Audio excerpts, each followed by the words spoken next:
بسم اللہ الرحمن الرحیم۔ حضرت ابن عباس رضی اللہ تعالی عنہ ایک مرتبہ مسجد نبوی علی صاحبہ الصلاۃ والسلام میں معتکف تھے۔ آپ کے پاس ایک شخص آیا اور سلام کر کے چپ چاپ بیٹھ گیا۔ حضرت ابن عباس رضی اللہ تعالی عنہ نے اس سے فرمایا کہ میں تمہیں غم زدہ اور پریشان دیکھ رہا ہوں، کیا بات ہے؟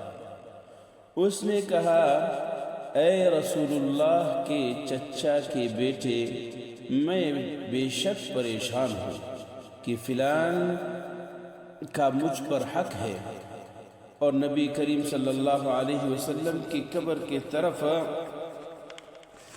اشارہ کر کے کہا کہ اس قبر والے کی عزت کی قسم، میں اس حق کے ادا کرنے پر قادر نہیں۔ حضرت ابن عباس رضی اللہ تعالی عنہ نے فرمایا کہ اچھا، کیا میں اس سے تیری سفارش کروں؟ اس نے عرض کیا کہ جیسے آپ مناسب سمجھیں۔ ابن عباس رضی اللہ تعالی عنہ یہ سن کر جوتا پہن کر مسجد سے باہر تشریف لے گئے۔ اس شخص نے عرض کیا کہ آپ اپنا اعتکاف بھول گئے۔ فرمایا، بھولا نہیں ہوں، بلکہ میں نے اس قبر والے صلی اللہ علیہ وسلم سے سنا، اور ابھی زمانہ کچھ زیادہ نہیں گزرا۔ یہ لفظ کہتے ہوئے ابن عباس رضی اللہ تعالی عنہ کی آنکھوں سے آنسو بہنے لگے کہ حضور صلی اللہ علیہ وسلم فرما رہے تھے کہ جو شخص اپنے بھائی کے کسی کام میں چلے پھرے اور کوشش کرے، اس کے لیے 10 برس کے اعتکاف سے افضل ہے۔